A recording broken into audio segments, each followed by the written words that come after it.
All right. Welcome to Revolution Network. This is Dr. Jason Dean, and I have a returning guest today. And I will be honest with you. I really honestly, and I say this in the nicest guy way, I adore this guy that I'm actually interviewing today. And I'm going to go into that. First of all, though, let's welcome Praying Medic back. Dave, how are you doing, buddy? You adore me? Dude, there you go. I'm doing good. Glad to be back on the show. I just want to say something real quick before we get started. I do a lot of interviews with different YouTubers, and the interview you and I did back a couple months ago, I got so much positive feedback from that interview. And that's why I wanted to do another one.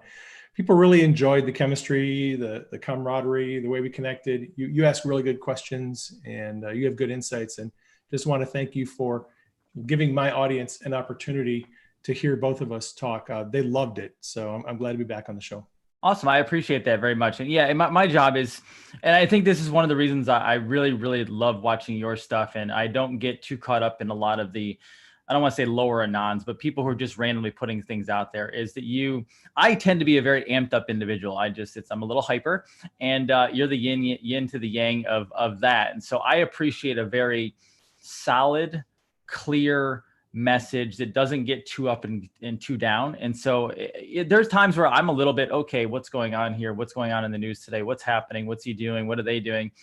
And you bring a sense of calm. So I think that's what helps a ton of people. So I appreciate that as well. Yeah, I'm the Lunesta of YouTube.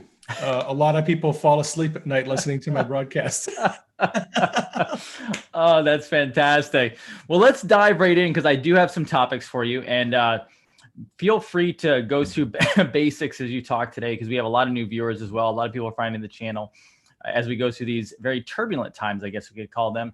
And people are looking for answers and things like that. And so a lot of people are very new to Q. But what I first want to cover is the thing that's most commonly said among the skeptics out there. And you and I are on the same page from a Q standpoint. We believe that this operation behind the scenes. It is working with the president to take down this deep state. But a lot of people, and I say a lot of people, it's a total generalization, but there's those scattered people out there that go, nothing is happening. Why are you watching this movement? It doesn't make any sense. It's a psyop, but nothing is happening. How can you prove it out? And I want to hear from you, because I tell people every day, I am not the Q decoder. That is not my gift, not my job. You are very good at that. So I let Anons actually talk about that, and you're the best one. So give them some brief updates, I guess you could say, on how do we know something is happening? Okay, there is verifiable, objective evidence that something is happening. The question is, what are your expectations? What do you, as an individual, require as evidence that something is happening? So if you say that, well, I need to see Brennan, Clapper, Comey, people like that, I need to see them arrested before I believe anything's happening. Well, okay, then nothing's happening by the way you define it. Okay, that's not how I define it. I define it differently. Q is an operation that provides information that counters the narrative of the mainstream media. All right, so Q is an intelligence operation, or an information operation. And Q has been dropping information all along the way for the last 2.5 years, pointing out things that the average person is not aware of. That when you look at them in the aggregate, they strongly suggest that some things are actually happening. So here's a good example. I'm just going to give a couple of examples. So on December 21st, 2017, Q told people on the board, he posted, follow CEO resignations. All right. And that day, December 21st, 2017, President Trump issued an executive order allowing the Treasury Department to freeze the assets of people, organizations involved in human rights abuse, human trafficking, and corruption. All right. He signed that executive order on the 21st. And Q on the 21st said, follow CEO resignations. That day, Eric Schmidt resigned as CEO of Google. And since then, there have been tens of thousands of CEO resignations. Lots and lots of Fortune 500 companies, CEOs gone. Most recent big name, Bill Gates, resigned from Microsoft back in March or April, I think it was. Right. Actually, CNBC did an article in 2018, at the end of 2018, saying that 2018 set a record for the most number of CEOs to resign in 1 year. I think it was like 8,000 CEOs. And then they did another article in 2019 saying that another record, like 9,000 CEOs, chief operating officers and chief financial officers, top level people had resigned in 2019. So another record year, right? And it could be that 2020 is going to set another record. But Q told us in 2017, start tracking CEO resignations. Why? Because this executive order allows Treasury Department to freeze the assets of a lot of corrupt organizations. There's a lot of corrupt companies. So corruption is not just in like the FBI and the Department of Justice or in the White House. There's corruption in corporate America. There's corruption all over. Like everywhere you look, you see corruption. There's an article that just came out a couple of days ago about corruption in China in the projects, the construction projects on the dam that's about to break. Yep. And over 100 contractors were charged or suspected of being involved in corrupt dealings in building that dam. Oh, wow. I didn't see that. Yeah, that article just came out a couple of days ago. There's corruption everywhere. There's corruption in Hollywood. There's corruption in academia. The scandal with the Hollywood stars paying money to have their kids get into these Ivy League schools. Right. There's corruption there. The arrest of Harvey Weinstein and the accusations against Kevin Spacey and the NXIVM sex cult and some other related scandals in Hollywood, the Me Too movement, that's starting to bring out the corruption in Hollywood. Jeffrey Epstein's arrest, Ghislaine Maxwell's arrest is starting to bring out the corruption that is related to very wealthy, powerful people, members of the royal family, other people. We have not yet seen the fullness of that come out, but there is a drip, drip, drip of things happening. Now, one thing that Q started talking about early on, and this was in 2018, was the replacement of corrupt people in the FBI. So Q is the first one to let us know that Bill Priestap, who is the head of counterintelligence at the FBI, Peter Strzok, who is the senior special agent in charge of counterintelligence below Priestap, and Lisa Page were actually removed from their positions in the FBI, and they were cooperating witnesses in the investigation, in an internal investigation into FBI corruption. So that was, I think, April 2018, was a couple of years ago. Okay. And then Q started updating us on people that were being removed from the FBI. So James Baker, who's James Comey's chief counsel of the FBI. Oh, Dave Loffman, Mike Cortan, just the list goes on. Tash Gauhar, McCabe, Comey, people at the top, people in the middle, people at the bottom. More than a dozen people in high-ranking positions in the FBI have been removed from the bureau. The FBI has been gutted, the leadership team, and replaced. Now, to me, that's significant, because if there's corruption in the FBI, those people have to be gotten rid of, and they have to be replaced with people we can trust. Now, I'm not saying we can trust everybody who's in the FBI now, but it's a work in progress, getting rid of all these corrupt people. Department of Justice, same thing. There's been a large turnover at the CIA. Gina Haspel was appointed as CIA director, and not only has there been a lot of turnover at the CIA, but the CIA is being scaled back. And it looks like, according to Q, the CIA actually maybe end up being shuttered and their services transferred to the NSA. I've noticed over the last couple of years, I follow the NSA's Twitter account pretty carefully. They're always holding job fairs continually. They're hiring. The NSA is hiring all the time. and the CIA is cutting back its labor force. So again, if you look at these things in the aggregate, look at the big picture, you can actually see that things are happening. It's just, everyone wants arrests. And I was like, well, Right. guess what? We're getting reports now that Durham's investigation into Obamagate is just about wrapping up. So I think we're going to see indictments in relation to Obamagate relatively soon, maybe in the next month or 2 months. This is why you're one of the best in the business. You're following job fairs for the NSA. Yeah, I know. That's impressive. I love it. Very, very well done.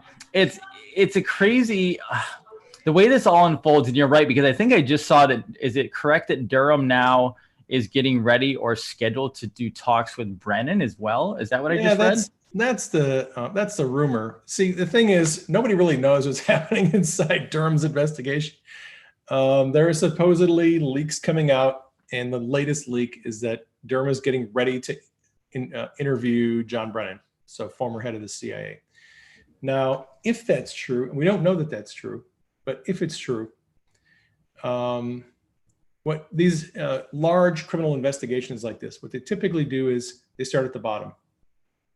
You go for the low-level players who are involved in any kind of corruption. You bring them in, you get them to testify, give you any evidence, take depositions, get their statements, and get their side of the story and see if they implicate anybody above them, a supervisor or a department head or something of that nature. Then you work your way up the next level, a little bit higher, and you interview those people, get their depositions, get any evidence that they've got, see if they implicate anybody higher, and you work your way up. Interview those people, see if they implicate anyone higher, work your way up, and you work your way up. By the time you get to the level of agency heads, so Comey, Brennan, Clapper, FBI, CIA, and Clapper was national security, or he was director of national intelligence.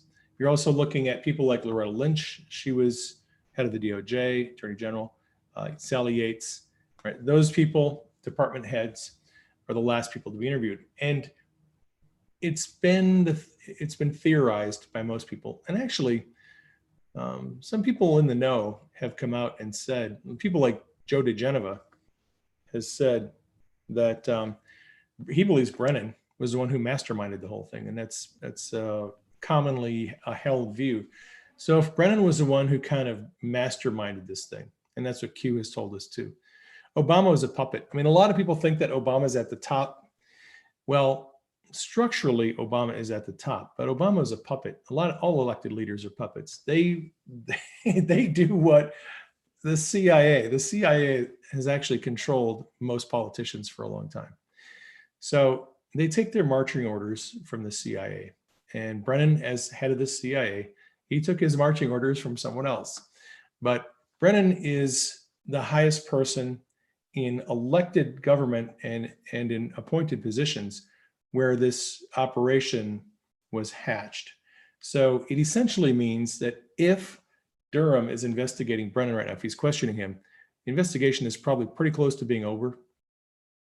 And interesting thing for me to look at is Attorney General Barr has made a number of statements over the last 6 months about Durham's investigation, and he has not changed his time frame on that, which is significant because when we were waiting for the Horowitz Inspector General report to come out on FISA abuse, well, that report was delayed 11 months from the time they first started saying we're going to have this report come out.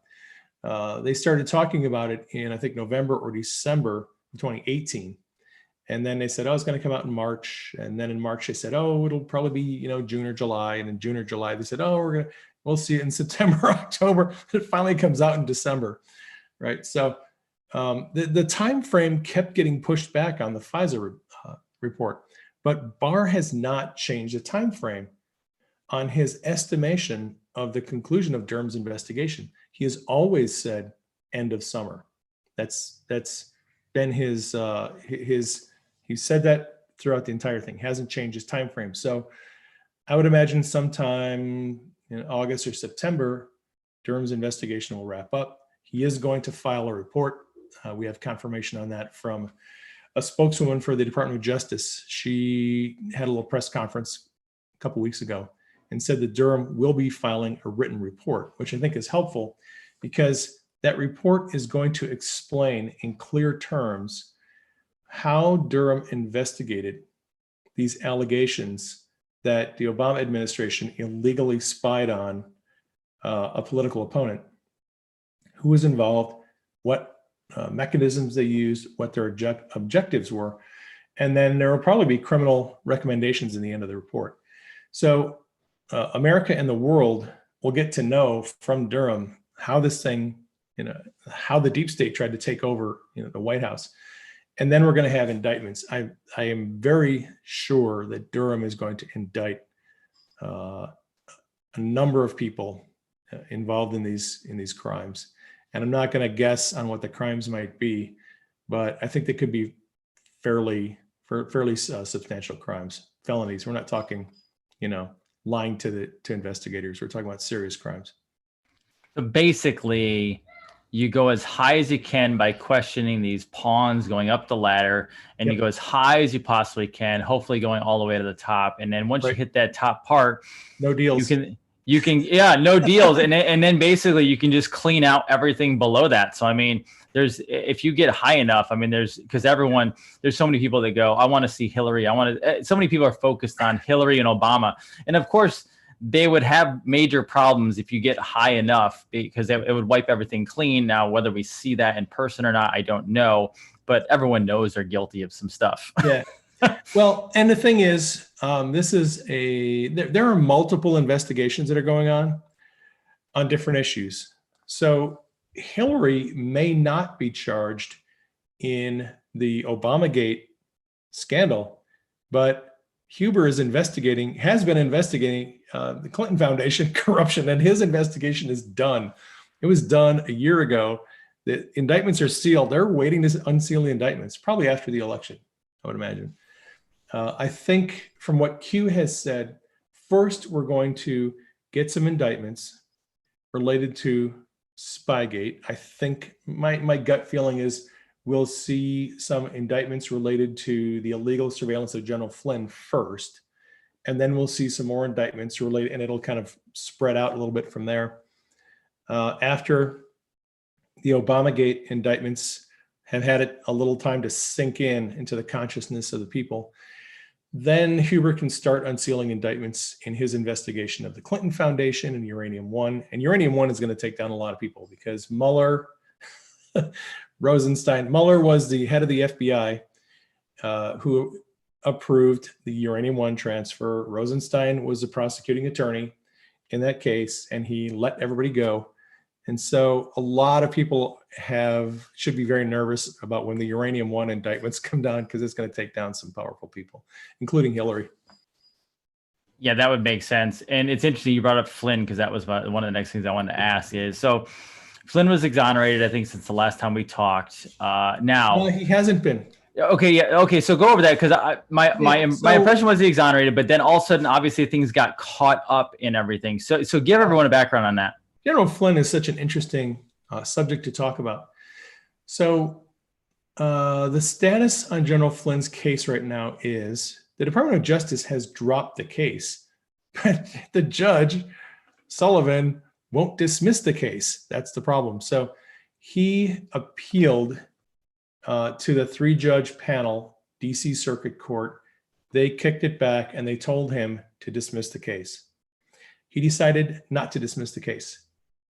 He appealed it again to the full DC Circuit Court panel, right? So the entire panel of judges has to hear his appeal again. And what they're expecting, according to the briefs that have been put out, it looks like the DC appellate court is going to consider having Sullivan removed from the case due to prejudice. So that has yet to be decided. But they told attorneys involved in this case to be prepared to argue for and against Judge Sullivan either removing himself from the case or being removed by the appellate court. So that's where we're at now. And the end game for this whole thing with Sullivan is to stretch this out until the election. They don't want to dismiss the charges against Flynn, because if they do, then Flynn has a clean bill of health and he could come back into the Trump administration. And then the game is over. And then General Flynn, the gag order is removed and he can tell what he knows. And he has all the dirt on everybody. Being the former head of the Defense Intelligence Agency, he has files, personal information on the crimes and corruption of all these people. And if General Flynn says he has evidence about corruption on this person, that person, and that person, they're not going to say General Flynn's claims without evidence. That Flynn has the evidence. He knows where the bodies are buried. So the interesting thing about General Flynn that I've been debating is what Q said to General Flynn a couple of weeks ago. So Q starts posting about Chris Wray, FBI director, right, and had not posted about Chris Wray in a while, and reposted a drop from last July of 2019, where an anon said that he thought Chris Wray was a sleeper. Okay, so a sleeper is somebody who infiltrates an organization. They pretend to be working with the organization and compatible with their goals, but in fact, they're actually working against the operation or the group. And they're just waiting for a time when they can sabotage that organization's plans. So an anon said last July he thought Chris Wray was a sleeper, and Q reposted the anon's comment and said important marker or future marker or something like that. So Q reposted that drop from a year ago and then reposted a picture of Chris Wray, and an anon put a red X through Chris Wray's picture, and Q reposted it. So Q is now hinting, is kind of more overtly hinting that Chris Wray is on his way out, that he can't be trusted, and they figured out that he's actually sympathetic to the deep state, so now Chris Wray is going to be going. Well, or so we think. Now, I was having a discussion with Denise, and she said, well, you know, Dave, that a lot of what Q puts out is disinformation. Right. And I was like, oh, gosh. Okay. Are you saying? She goes, yeah. So she goes, just entertain my thought here. What if Chris Wray is actually a patriot? And what if Q is trying to get the deep state to think they can trust him? And what if this is more disinformation and Chris Wray is actually working with Trump, but Q is now trying to signaling to us that Chris Wray can't be trusted, but he's really signaling to the deep state, trying to get them to trust Chris Wray. Thinking 5D chess. Oh my gosh. And I was like, oh, you had to bring this up. I'm like, now I got another thing to think about. So that's the problem with Q's operation is everything that Q posts cannot be taken at face value. Right. There's always a possibility that he could be providing information to try to get the deep state to make a misstep or a mistake. So the interesting thing about that thing with Chris Wray was as soon as Q posted that thing with Chris Wray with the red X through his picture, a couple of minutes later, he posts 3 stars. Are you ready to serve again? Right. So he's posting at General Flynn, 3-star general, and asks Flynn, are you ready to serve again? Flynn changes his Twitter banner. God bless America. and Q responds, message confirmed. So I was looking at that going, you know, this looks like Q is suggesting that Flynn is going to be Chris Wray's replacement at the FBI. Now, that would unfold some stuff. And this is also after Flynn took the oath on Twitter, which, come on, I mean, like, did that not Correct. just, I mean, it's so funny that the news cycle is so crazy that like, we're already forgetting a little bit about like Beirut, Lebanon that just happened 2 days ago. But like everyone, like that oath, it was 4th of July, I believe. It was on the When 4th that- of July. He and his family took the oath. How does that not clarify and say that this whole Q thing is 100% legit? Yeah. And at the end, they all say, where we go one, we go all. Right. Right. They said the same oath that hundreds of people have been saying on Twitter. Video. I did a video of myself, me and Denise, taking the oath. Right. So how does that not tell people that Flynn is either part of the operation or definitely supportive of the operation? There's no way around it. I thought, and it being on the 4th of July, I'm like, okay, clearly this was targeted this exact day for this exact reason, so they could actually do something with it. So right. There's no way around that. Now, we are heading into also turbulent social media times. Now, I watch a lot of different people out there that are obviously have their own channels, et cetera, are well-known, not well-known. We talk about the 10 days of darkness. I can't remember if you said that you think we already had it or not. Yep. What about this social media shut off, this internet shut off? And obviously, again, I'm not a decoder, so I'm literally just kind of looking at stuff, how I see it all coming in. What was the darkness? You can repeat that, obviously, but also at some point, something has to break on the social media thing. Pascal has talked about some new thing behind the scenes that we don't know about. Where's this going? It's a good question. So the 10 days of darkness already happened.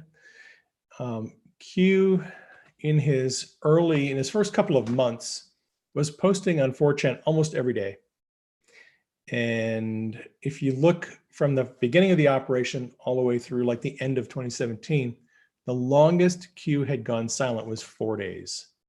All right. So Q wanted Anons to know that there was going to be a longer period where he wasn't going to be posting, a period of darkness where he would go dark for a while.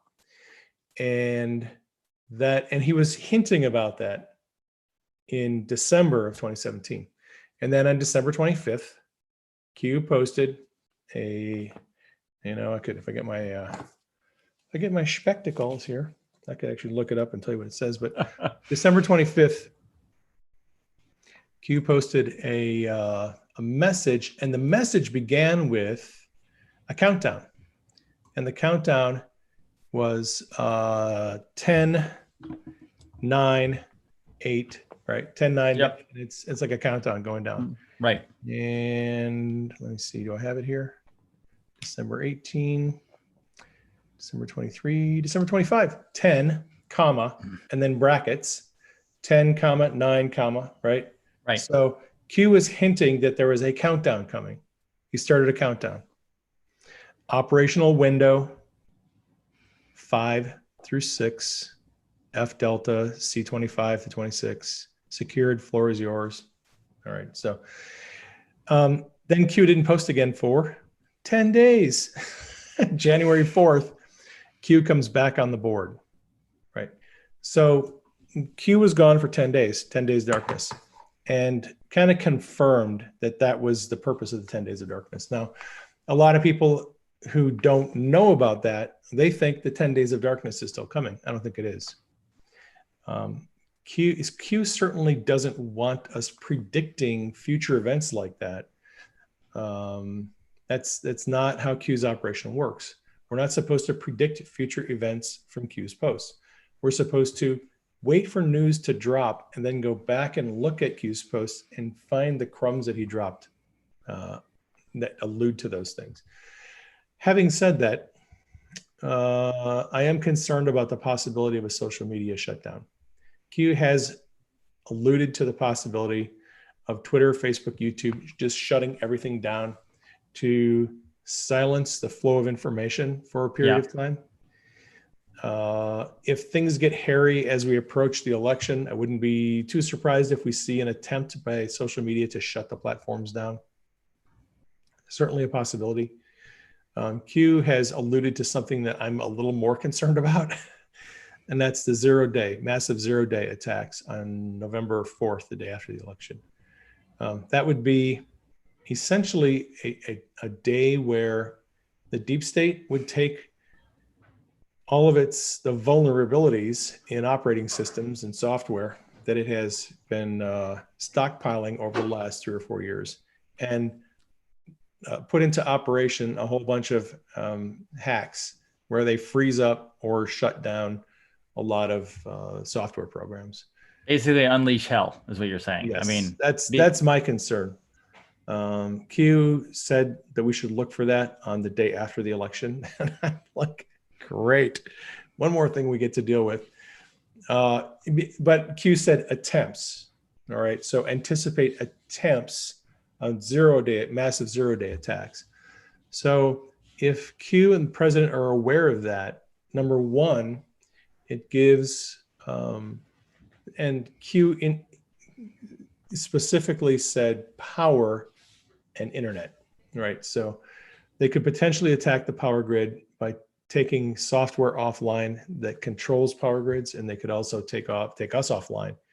If they have the ability to attack a couple of phone operating systems, Windows phones, Apple phones, and phones that work on the Android system, if they just shut those operating systems off, there's a lot of people that are all of a sudden offline. They can't access the internet. So if Q and Trump are aware that that threat is out there, they've got some time to try to mitigate that threat. And I trust that they've got a plan. We don't know what the plan is, right? That's my issue that I keep running into. People are freaking out like, well, there's going to be election fraud, and they're going to do all this mail-in balloting, and the Democrats are going to win, and we're going to lose everything, and they're going to take over. And I'm like, well, that looks like that may be what happens, but I don't think that's going to happen because of Trump. I mean, do you suspect now, I've claimed this, but this is my opinion. Based on what I'm seeing, I don't see how this is not the biggest landslide in American history. Right. I mean, Michelle can run all she wants. Oprah could run. Hillary could run. There's no way he's losing this election based on people. Dude, have you ever seen a presidential candidate as bad as Joe Biden? I've seen some bad presidential candidates in my lifetime. I've never seen. He said another racist line today, saying, unlike African Americans, Hispanics have a great diversity. More diversity. Like, what? So basically, all blacks are exactly the same, but all Hispanics and Latinos are all slightly different. So even if he is the placeholder for the time and they switch him out, which is very possible, going to win a landslide. There's no way. There's no way he doesn't. If they can find a way to unrig the election and make sure the election is fair, Trump wins in a landslide. He wins 45 states, probably. The question is, what do they have planned to mitigate the mail-in voter fraud? They have to have a plan. Trump has a plan Trump doesn't go take a piss without having a plan. The dude is so strategic in everything he does. And the thing that is frustrating for people like us is, like, we're looking at this going, this looks like the end of the world. But then you look back at Trump over the last 3 years and go, he always has a way to fake these people out. He comes up with a plan. He pulls some little, trick, right? So, and here's a good example. A couple of days ago, for months, he's been tweeting out and talking about the dangers of vote by mail. And then he tweets out, hey, if you're in Florida, make sure you get a ballot and mail it in. Vote by mail is great in Florida because they have the infrastructure. Right. They've fixed all the problems, right? So he kind of suddenly changed his tune on vote by mail, but just for Florida. I have a feeling, and now we just find out that in Wisconsin, the National Guard is going to be deployed on election day to be working the polls, right? So I have a very strong sense that Trump has a plan to deal with election fraud. I don't know what the plan is. he's not going to tell us, because if he tells us, he tells the deep state. And he's not going to tell them his plan. That means we're not going to know it until he pulls it off. And then we all breathe a big sigh of relief and go, wow, that was another bullet we just dodged. That's why I'm not freaking out, because I've watched Trump over the last 3.5 years. He always has a plan. He fakes people out. He gets the media looking over here at this thing, and he's doing something over here that nobody's looking at. That's just how Trump is. So I've just observed him enough to know he's highly strategic, and he doesn't telegraph what he's actually doing. How did he get the wall built? He went to Congress for 2 years, toe-to-toe with Chuck Schumer and Nancy Pelosi, argued and fought to try to get them to cough up some wall funding. In the process, he exposed their agenda of open borders, letting the country be flooded with illegal aliens, right? And drugs and weapons trafficking and human trafficking. And he exposed their whole agenda. And the entire time, he was planning on funding the wall with the military. We know that because Q, in March of 2018, started dropping clues about Red Castle, Green Castle. And a bunch of us decoded that as the Army Corps of Engineers building the wall and funding it with the military. And then 9 months later, we found out that that was actually the case, that Trump had always planned to fund the wall with the military, but he wanted to expose the corrupt agenda of members of Congress. So he made it seem like he wanted Congress to fund the wall, but he never actually expected that to happen. So knowing that Trump has these strategic plans going on that we don't know about, I trust he's got a plan to take care of the election. Almost as if it's divinely led and everything has been almost prepared and planned for a very long time, which would all make a tremendous amount of sense. Now, I have a question before I go into the de-stressing moment for today, our Zen moment later that we talk about. But before I do that, I actually watched the video probably about 2 weeks ago now, and I enjoy these movies or videos, documentaries, I guess you'd call them, that a lot of people do out there, whether they're Q people or not. But basically, it was about an hour and a half, showed where Trump went to China, he went to Saudi Arabia, he was holding the sword, he went to all these different places, went to Israel, went to all these places, and basically dropped the folder and said, this is what we have on you. Let's do this public PR stunt to show that I took over. Now, it's a nice story. However, I'm not necessarily always convinced by these, because I do like the pie in the sky idea sometimes, but I'm also a bit of a skeptic and I like to see real proof. Do you see that all really did occur, or is that just really well done videography / documentary work on Photoshop or whatever? Is that what occurred, or is that not what occurred? Well, look at the evidence.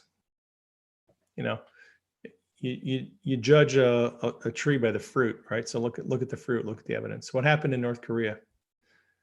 According to the mainstream media, according to military analysts, we were this close to a nuclear war with North Korea when Trump took over. Right. And somehow, magically, Trump was able to get Kim to the negotiating table, and they're talking about peace and denuclearization. Kim hasn't been test firing any rockets in the last couple of years since they met in Singapore. How did that happen?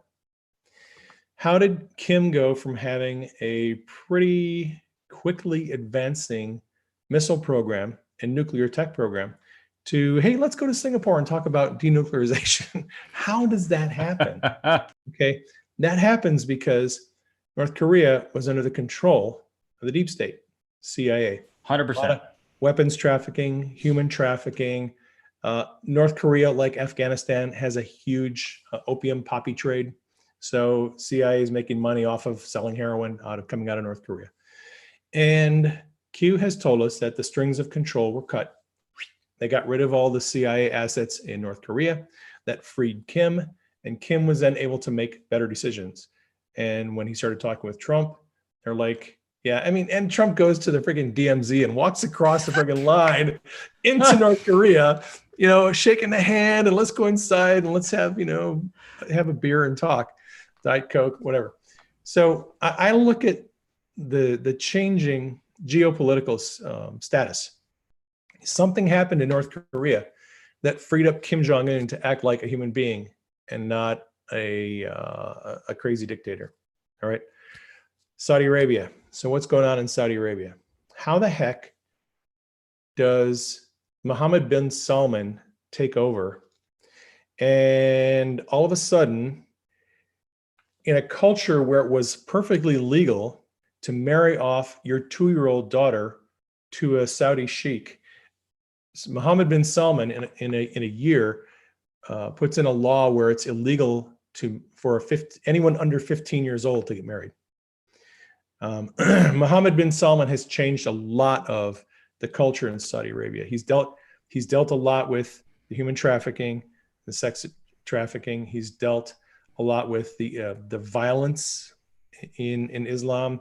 Prior to him taking over, people were getting beheaded like every day for random things that they did. And so Mohammed bin Salman has proved to be a big reformer.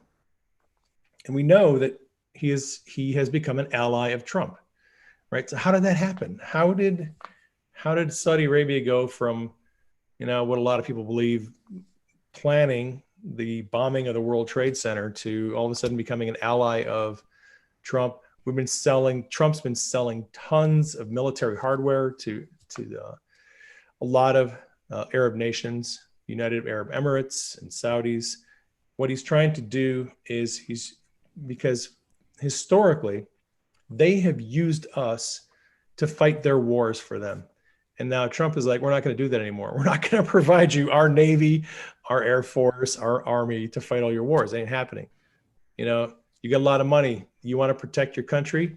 Buy our hardware and we'll train you how to use it. So Trump has totally flipped the script on how things happen with respect to the military and cultural things in the Middle East, in North Korea. Same thing in Afghanistan. We've been in Afghanistan for almost 20 years. Trump has now just announced he's drawing the troops in Afghanistan down from 8,000 to 4,000. We're getting our troops out of Afghanistan. CIA assets gone. They're working with the Taliban leaders to figure out how they can have long-lasting peace in Afghanistan, right? How did Trump manage to do that? Well, he got rid of the CIA influence in Afghanistan, in the Middle East, in North Korea, in China, and other places. And that, I think, has been the biggest thing. So I haven't seen the video that you're talking about, but when I look on the geopolitical landscape and look at events that have happened over the last 3 years, it's obvious that Trump is doing certain things that are changing the way business is done. He's ending the wars. He's bringing our troops home. He's making these peace and trade agreements. And I think Trump actually has, he has done way more than most people realize. If people understood what he has accomplished, what he's really accomplished, things he can't talk about publicly, people would be astonished. And that's what Q is about. Q is about kind of pulling back the curtain on some of the things that are going on that are not visible in the public, not reported by the press. No, I completely agree. If this goes the way we think it should go, honestly, I don't see how he is not considered, honestly, one of the greatest presidents of all time since our founders. I mean, what he's done and what they're doing, what we're doing for America and bringing everything back home and empowering the people again. And he's talked, I mean, that's what he said what he was going to do. We're just so used to politicians not actually doing what they say they're going to do and exactly saying the opposite. Exactly. So Trump has done way more than he ever promised. Right. He's done stuff we don't know about. 100%. As we go into this, so as we conclude, I get a lot of people who, they're going through their daily lives. They're working, they're surviving, because unfortunately we have a country where the money has been, I'm no socialist, but money has been definitely spread around sometimes in the wrong way. And we have a lot of people who are fighting for their life every day from an economic standpoint. And so they see some stuff online, they get a video here or there, they see some news, and they only catch the glimpses, the headlines, which is, it's intended to be that way. So they get put in fear. Then you have folks like myself, yourself, a lot of the Q people out there, and a lot of just people who are sane on geopolitics, who are not freaking out too much. We have some of our own little concerns here, but we go about our every day pretty happy. How can you're a spiritual guy, how can you help calm the folks out there who are worried about if there's a global reset on finance, whether it's Nasera, Jacera, or something else, or the New World Order takes over? How do you keep calm during this whole thing? I keep calm because God has already shown me the future. I love it. You're going to have to expound on that, sir. Yep, I will. So, oh gosh, this was in 2016, right? It's the summer before the 2016 election. I had a series of dreams, and if you go on my website, you can find all these articles, July, August, September, October of 2016, where I had a series of dreams that showed things that could or would happen if Trump was elected president. And, you know, I keep going back to those dreams where God showed me what was going to take place or what could take place, possibilities, right? So the ghost of Christmas yet to come. Ghost of Christmas yet to come. Are these things that will happen or things that may happen? That's the big question. So I had this dream. I'm just going to give you one example.